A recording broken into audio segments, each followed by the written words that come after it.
Question 5 का first part है। देखें, पहले तो मैं e की पावर x को मल्टीप्लाई करता हूँ अंदर, तो ये बनेगा e की power x into 1/x into d x, plus का साइन यहाँ से ब्रेक भी कर रहा हूँ साथ ही साथ, प्लस का साइन e की power x natural log of x dx। अगर आप गौर से देखें तो ये वाला फंक्शन जो है, ये वाला इस इंटीग्रल में जो कुछ भी लिखा हुआ है, ये पूरे का पूरा इस वाले इंटीग्रल के अंदर जो मौजूद फंक्शन है उसका डेरिवेटिव है। e की पावर x का डेरिवेटिव e की पावर x, जबकि नेचुरल लॉग ऑफ x का डेरिवेटिव होता है 1/x। तो फिर सिंपल सी बात है, हम ये करेंगे कि हम सेकंड इंटीग्रल को इंटीग्रेट करेंगे, फर्स्ट इंटीग्रल को एज इट इज रहने देंगे, फर्स्ट इंटीग्रल के साथ कोई छेड़खानी नहीं करेंगे। तो देखें जरा, यहाँ पे मैं लिखता हूँ इंटीग्रेटिंग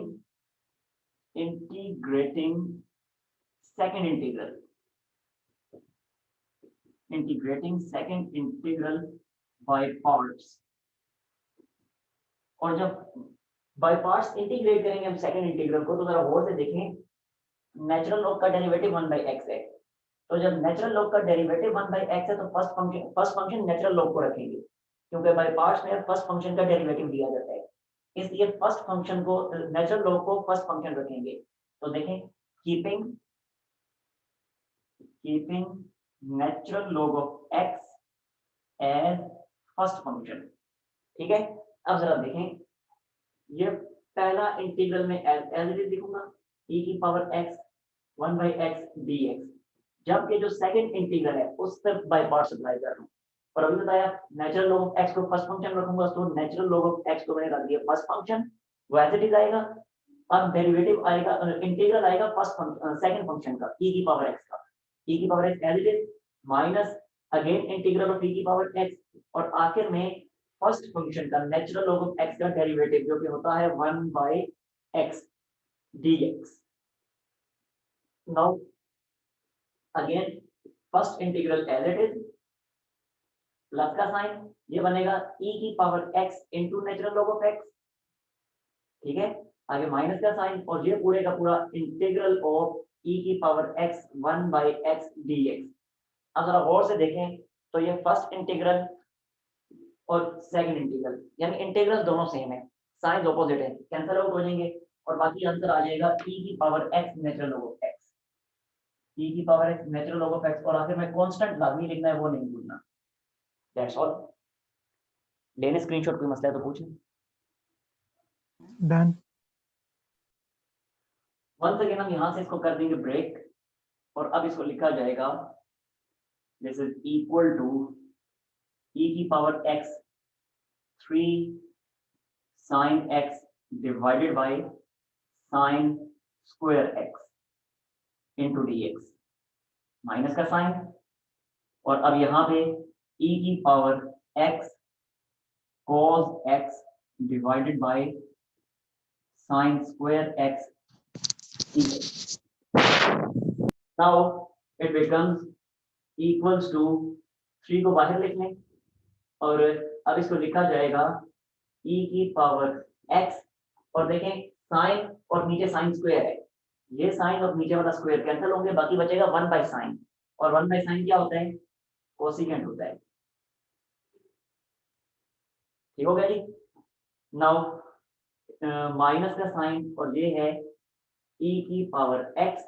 अब जरा देखें, cos बाय साइन स्क्वायर जो है, इसको ऐसे लिखा जाता है cos x divided by sine square x, इसको लिखा जा सकता है cos by sine into 1/sin, और अगले स्टेप में ये क्या बनेगा, cos बाय साइन cot होता है और 1/sin कोसिकेंट होता है। ठीक है, तो इसलिए इसको लिखा जा सकता है cot x into cosecant x into dx। ठीक हो गया जी। अच्छा, अब अगले अच्छा, एक मैंने मिस्टेक कर दी क्वेश्चन में, मिस्टेक मैं करता हूँ बता दिया करें ना, क्वेश्चन मैंने गलत लिखा हुआ है। अब देखिए मिस्टेक क्या, खुद बताएं। e की पावर 3x। हाँ जी, e की पावर 6। अब मुझे कैसे पता चला, क्वेश्चन देखे बगैर मुझे पता चल गया, पता मुझे ऐसे चला कि कोसिकेंट का डेरिवेटिव होता है माइनस कोसिकेंट इनटू कॉट, लेकिन यहाँ पे तो 3 दिया आ रहा है, ये तो कैंसिलेशन नहीं होगी जब हम सेकंड इंटीग्रल पे बाय पार्ट लगाएंगे या फर्स्ट पे बाय पार्ट लगाएंगे, कैंसिलेशन नहीं होगी। अब इसको देख के मुझे आइडिया होगा कि यहाँ पे जरूर क्वेश्चन में मैंने गलत कोई मिस्टेक की हुई है। ये मैं आपको इसलिए बता रहा हूँ कि अगर आपको भी इस तरह की चीज को नजर आए पेपर करते हुए या कोई भी टेस्ट करते हुए, तो फौरन से क्वेश्चन की तरफ पलट के देखना, क्वेश्चन तो नहीं गलत लिखा हुआ। अब ये चीज मैंने देखी और मुझे पता चल गया क्वेश्चन में कोई मिस्टेक है। अच्छा अब जरा देखें फिर, यहाँ पे था e की पावर 3x, e की पावर 3x, तो यहाँ भी 3 होगा, यहाँ भी 3 होगा, यहाँ भी 3 होगा, यहाँ भी 3 होगा। अच्छा अब जरा देखें जरा, कोसिकेंट का डेरिवेटिव होता है माइनस कोसिकेंट इनटू कॉट, जबकि माइनस कोसिकेंट इनटू कॉट का इंटीग्रल होता है कोसिकेंट। अब आपकी अपनी मर्जी है कि किस इंटीग्रल को आपने इंटीग्रेट करना है। जैसे पहले वाले क्वेश्चन में मैंने सेकंड को इंटीग्रेट किया था, इसमें मैं ऑपोजिट चलूंगा ताकि आपको सारे मेथड्स आपके माइंड में हो ना। अब मैं क्या करूंगा, यहाँ पे कोसिकेंट का डेरिवेटिव ये है, तो इसका इंटीग्रल अब कोसिकेंट होगा ना। अब फिर इसको मैं इंटीग्रेट नहीं कर रहा, अब मैं उस वाले को इंटीग्रेट करूंगा, सेकंड वाले को इंटीग्रेट करूंगा, ठीक है। और यही चीज मैं यहाँ पे लिख भी रहा हूँ, integrating second integral by parts, integrating second integral by parts, keeping what, देखें कोसिकेंट का डेरिवेटिव था cosecant into cot minus cosecant into cot, तो कोसिकेंट इनटू कॉट का इंटीग्रल जो बनेगा ना, तो जब कोसिकेंट इनटू कॉट का इंटीग्रल कोसिकेंट बन रहा है, तो अब कोसिकेंट इनटू कॉट जो पूरे का पूरा फंक्शन है, इस पूरे फंक्शन को हमने सेकंड फंक्शन सपोज करना है, ये पूरे का पूरा जो है ये वाला, इसको मैं f2 सपोज करूंगा। फिर समझ आइए, क्योंकि f2 का इंटीग्रल लिया जाता है, इसलिए इसको f2 सपोज करूंगा मैं। अब जरा देखिए ये बनेगा क्या, now it becomes this is equal to, first function के साथ कोई छेड़छाड़ नहीं, उसको मैं एज इट इज लिख रहा हूँ, e की power 3x into cosecant x into dx, आगे माइनस का साइन, ये लगा ब्रैकेट, और अब first function as it is, यानी e की पावर 3x को लिखूंगा एज इट इज, ठीक है। Integral of second function, cosecant into cot का इंटीग्रल क्या होता है, कोसिकेंट होता है, माइनस कोसिकेंट होता है, तो ये मैंने लिख दिया माइनस कोसिकेंट x, आगे माइनस का साइन, इंटीग्रल, और अगेन माइनस कोसिकेंट x, और आखिर में फर्स्ट फंक्शन का यानी e की पावर 3x का डेरिवेटिव, जो कि होगा e की पावर 3x इनटू 3, e की power 3x into 3 into dx, ठीक हो गया।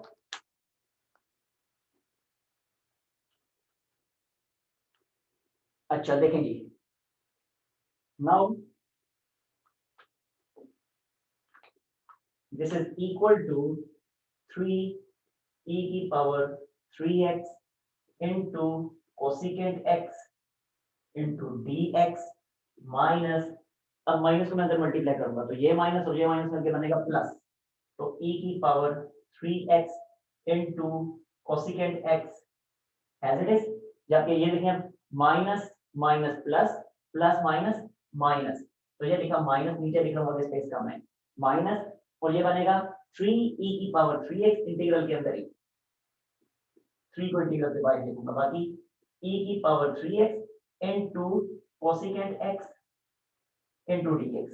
अब देख लें दोनों इंटीग्रल्स एक जैसे हैं ऑपोजिट साइन के साथ, तो लिहाजा ये दोनों हो गए कैंसिल, और बाकी क्या बचेगा, बाकी ये बचेगा e की power 3x into cosecant x, और आखिर में कांस्टेंट। ले लें स्क्रीनशॉट, कोई मसला है तो पूछना। पार्ट नंबर 6 है, देखें now this is equal to, देखें अब ये स्क्वायर के अंदर पावर क्या है, x की 1 है, जबकि ऊपर भी x की पावर 1 मौजूद है, तो सेम बना सकते हैं हम, वही ट्रिक जो कई दफा हम यूज कर चुके हैं, न्यूमरेटर और डिनोमिनेटर को सेम बना दें, क्वेश्चन आसान हो जाएगा। और सेम बनाने के लिए देखें नीचे है x में 1 ऐड हो रहा है, ऊपर x में 1 ऐड नहीं हो रहा, तो हम x में 1 को ऐड और सब्ट्रैक्ट करेंगे, ठीक है। तो ये देखें जरा, ये मैंने लिखा 1 प्लस x, ये x में 1 को ऐड किया, लेकिन बैलेंस करने के लिए सब्ट्रैक्शन भी होगी, तो ये 1 को मैंने सब्ट्रैक्ट भी कर दिया, लेकिन साथ ही साथ देखें e की पावर x पूरे x के साथ मल्टीप्लाई हो रहा था, तो जब x के साथ मल्टीप्लाई हुआ है तो अब ये एडिशन सब्ट्रैक्शन x में ही मैंने किया ना, तो इस पूरे फंक्शन के साथ, इस पूरे के साथ e की पावर x ऐसे ही मल्टीप्लाई होता रहेगा, जबकि डिनोमिनेटर में 1 plus x whole square as it is, d x integral as it is. इस स्टेप में पहले मुझे बताएं कोई मसला? No, sir. Clear, sir. Clear. अब जरा देखिए, यहां से मैं इसको कर रहा हूँ ब्रेक। जब इसको ब्रेक करेंगे तो अब ये बनेगा 1 plus x divided by 1 plus x whole square, और ये ई की पावर एक्स मल्टीप्लाई होगा डी एक्स, आगे माइनस का साइन, ये माइनस एल इट इज, और अब ये बनेगा 1 divided by 1 plus x whole square e की power x into d x as it is. ठीक है, अब जरा देखें, यहाँ पे होगी कैंसिलेशन, तो ये बनेगा 1 ओवर 1 प्लस एक्स ई की power x into d x, minus का साइन, और 1 over 1 plus x square e की power x into d x. अब अगर गौर से देखें तो ई की पावर एक्स का डेरिवेटिव ई की पावर एक्स होता है, और 1 ओवर 1 प्लस एक्स का डेरिवेटिव जो होता है minus 1 over 1 plus x square. क्या ख्याल है? देखिए मैं करके आपको दिखा देता हूँ अगर कंफ्यूजन है तो। देखें, डी बाई डी एक्स को 1 ओवर 1 प्लस एक्स, अगले स्टेप में इसको मैं लिख सकता हूँ d by d x into 1 plus x whole power minus 1, सारा ऊपर शिफ्ट कर दिया। अब इसके पावर रूल अप्लाई जब करूंगा तो बनेगा -1 स्टार्ट में, और ये बनेगा 1 प्लस एक्स की पावर -2, जो कि अगले स्टेप में बनेगा 1 over 1 plus x whole square. तो देख लें, यही तो मैंने कहा कि 1 ओवर 1 प्लस एक्स का डेरिवेटिव बनता है -1 over 1 plus x square. Proof आपके सामने, क्लियर हुआ? Yes sir. Yes, sir. Yes. अच्छा, तो अब फिर मैं इंटीग्रेट कर रहा हूँ फर्स्ट इंटीग्रल को।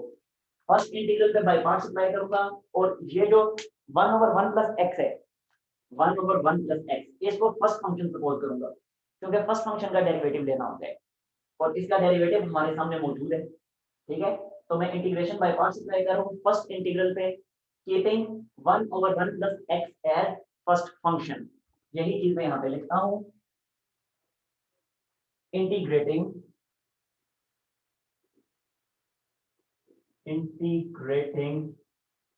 first integral by parts, keeping 1 over 1 plus x as first function। ठीक है, अच्छा जी, अब जरा देखें बनेगा क्या।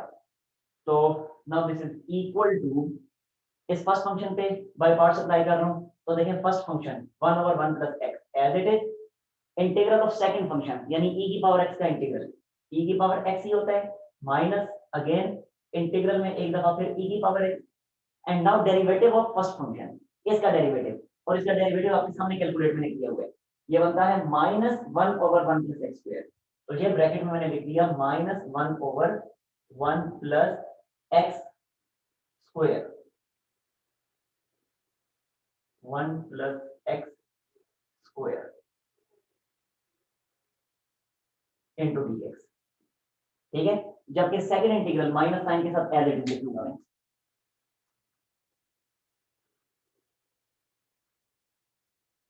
ये सेकंड इंटीग्रल जो है ये पूरे का पूरा ये आ जाएगा as it is. So minus integral of 1 over 1 plus x whole square into d x. अगले स्टेप में e की पावर x, सर EX बता सकते हैं? यस e की पावर x भी आएगा, ये आ गया। ठीक है, 1 मिटा ही देता हूँ। अगले स्टेप में लिखा e की power x over 1 plus x. अब ये देखें, ये माइनस और ये माइनस मिलके बनेगा प्लस, और बनेगा इंटीग्रल e की power x over 1 plus x whole square into d x, और फिर ये माइनस साइन के साथ ये अगला इंटीग्रल माइनस e की power x over 1 plus x whole square into d x. अब देखें दोनों इंटीग्रल्स बिल्कुल सेम है, ऑपोजिट साइन के साथ, तो दोनों कैंसिल आउट हो जाएंगे, और बाकी क्या बचेगा? बाकी ये बचेगा, this is equal to e की power x over 1 plus x, और आखिर में कांस्टेंट लिखना नहीं भूलना। अब लेना इसका स्क्रीनशॉट, और अगर कोई मसला है तो पूछ भी लें।